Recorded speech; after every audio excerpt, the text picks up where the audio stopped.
Good evening, everyone, and thank you for tuning into the Armory on You Have Tread on Me Radio.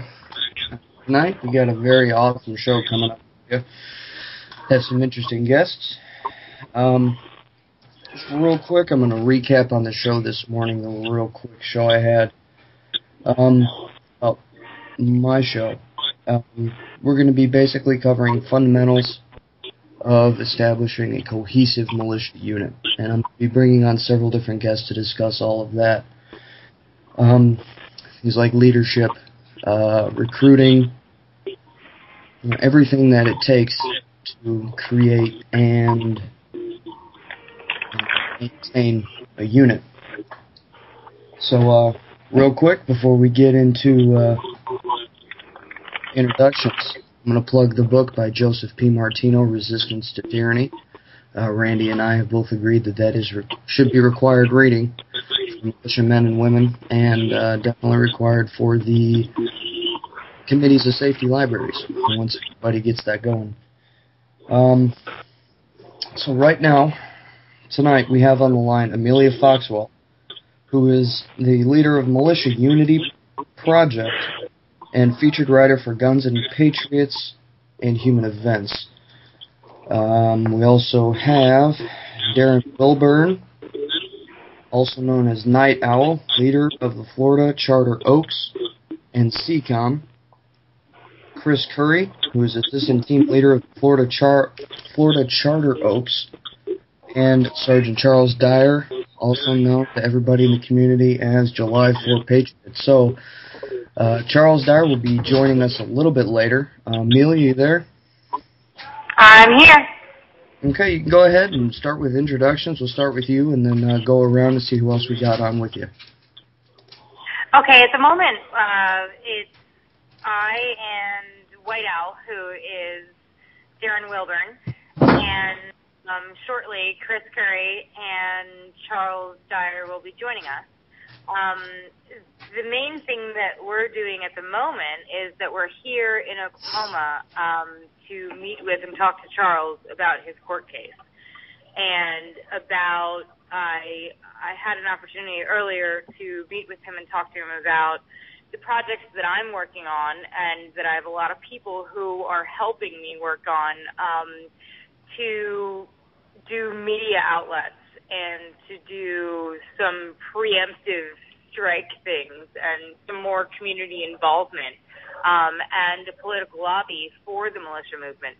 And the Unity Project, which actually takes the militia movement into an area where it can join with other patriot groups around the country, and a place where we can all join our voices together in support of constitutional guidance and constitutional obeyance by our government. And so we came here and talked to Charles this morning, and we brought MTV with us. And they are currently doing a show on young people who are upset with the way that their government is going and are doing something about it.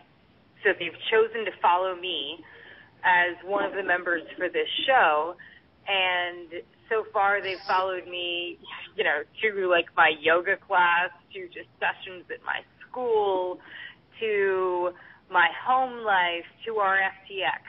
And now they're following me here to interview Charles and talk to him about his case and talk to him about what's going on and talk to him about how patriots have to stand up for other patriots, and they have to stand up for everybody across the country who's having their rights violated. He today has agreed to support us and said he's on board with everything that we're working on. And it's a very exciting time. We came to Oklahoma to help somebody, and we've gotten a lot of assistance in our missions as well. Outstanding. So, who else is on the line with you right now? Right now I have Darren Wilburn, who is White Owl on RAM and other sites, who is the leader of the Florida Charter Oaks, and he is one of the founders of SECOM, which is the Southeast Constitutional Militia. Okay. And so Chris and Charles will be joining later. You know, when you mentioned you're doing that show with MTV, correct? I'm sorry, I missed that last part. You're doing that TV show with MTV, correct? Yes. I mean, obviously, a lot of people in the movement are going to have certain fears about basically embedding media with a militia unit. So, if you would go in a little bit about why, put our fears to rest, and tell us why this is going to be effective. Why you think it's going to be effective in giving us a better name. Can you? I'm sorry. This is Whiteout. Can you define your fears in a little more specific terms, and I can address each one individually?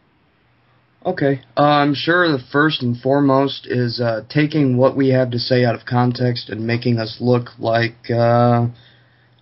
gun-toting crazy people running around playing Army Man in the woods. Roger that. Okay. The producers of the show that will be put out on MTV are not direct employees of MTV, which is a private media company known as Linton Media. They have full rights to all of the footage, and not only are they shooting it, the raw footage, but they have all of the editing rights. MTV will not be editing anything. So the individuals that are shooting it are also the same individuals that will be editing it. Excuse me. During our time with them, the owner of the company, her mother apparently lives in our town, and we explained to her the sheep, wolf, and sheepdog philosophy, which she had never heard. Once she heard that, she realized her mother had been victimized many times in the past by wolves, and asked us, when she returns to New York, if we would mind watching out for her mother. She then invited us over to dinner. We had dinner with her mother, her and her lead digital producer. They were very, very hospitable. And in doing so, it made us feel much better in understanding that if she trusts us enough to watch out for her mother, then we should trust her enough to not edit this film in a negative light. Okay. The basic other common misconceptions about militia. I mean, you're sure that these guys are going to put us in the right light. I'm not trying to attack anybody. I'm just trying to play devil's advocate for a second and try to help everybody else understand. No, it's perfectly understandable and perfectly logical, given the way that we've been portrayed many times in the media over the last 20 years. Actually, Amelia and I had the same discussion over and over prior to the arrival of MTV. And I can't, because I cannot predict the future, I cannot promise that it won't be just another media spin. However, if it is, really, after all that they've done, after every time the word militia is mentioned, and all they do is flash a picture of Timothy McVeigh and go over the Murrah building bombing in Oklahoma, the damage, I think, is about as bad as it can get. In the end, if they do a negative spin on us, which I really, and I'm a bit of a cynic, but I don't think they're going to on this one. But even if they do, how much more damage can be done to our image? How much worse can it actually be? Good point. And it's been disproven several times that Timothy McVeigh, at most he was at a couple meetings with the Michigan militia. Is that correct? So, really, my understanding. I'm sorry to interrupt. My understanding is that he did meet with a couple of people, but he was never part of a constitutional militia at any time in his life. Okay. All right. Well, next point here we have In Resistance to Tyranny, the book by Joseph Martino. It talks about in order to gain public support, one of the main things to get across to the people who aren't affiliated is to get an us versus them mentality. us being the patriots, the guardians, constitutionalists, and them being anybody who would stand in the way. What kind of strides are you taking in this show, or and anywhere else aside from the show also, to try and instill that, or are you doing that at all? We absolutely are doing this, and what we're doing is that we are stressing to every group around the country that community involvement is primary, and that the secret squirrel hiding in your closet, arming yourself to bug out, is not the approach that we're about. Constitutional militias are about defending their neighbors and defending their community, and that we are about defending our community and our neighbors. And even in everyday life, there are a lot of people who need help and need support. And we are about showing them that the militia is there to support their community and is there to interact with their community. And some of the things that we do is we go out into our I live in Sarasota, and in Sarasota, we have a very segregated population. We have 5 square blocks that are the poor area and the oppressed area. And we go into that community and we ask people what they need help with. We ask people who have no roofs what we can do for them. We ask people whose children are living with rats, how we can help them. And this is not a welfare thing. This is not handing people things. This is providing assistance to the people who are next door. We've become very programmed as a society to not interact with our neighbors and think that our government or someone else is supposed to take care of people who have problems. And really, we, the people, are supposed to take care of each other. That's true. That's very true. I've been saying it for a while. Community is the one thing that we need to instill right now. It's now or never. We're in dire straits right now, and if we don't get a community, if we don't have the community that this country used to, there's very little hope. Right. And I hate to be the one to say it, but go ahead. Sorry about that. Absolutely, no, and you're absolutely right about that. One of the main things that I believe in firmly is localism. I believe that you can change the world from your living room, and that if every American teaches their children strong values and integrity, that it will change the world. And I don't believe that you can go out of your way and go to other countries and ignore your own neighborhood.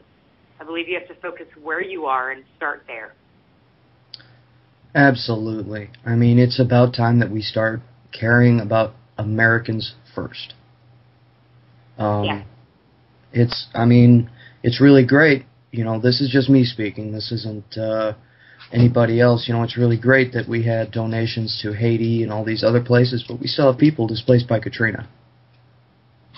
We still have people here that need to get taken care of. And for all these movie stars and radio stars to be on TV raising millions of dollars for a small country that got devastated, and then to completely ignore people from our country, that's very telling of who they are. We have places in our country like East St. Louis and Appalachia, and places where there are children living in horrible conditions. And we have third world conditions in this country.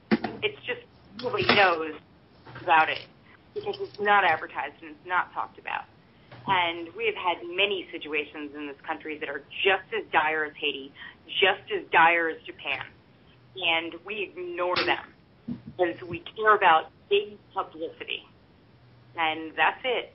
And the longer that people spend looking around them, the more they will understand that we have things we need to concentrate on at home. Yeah. It comes back every time. You could talk about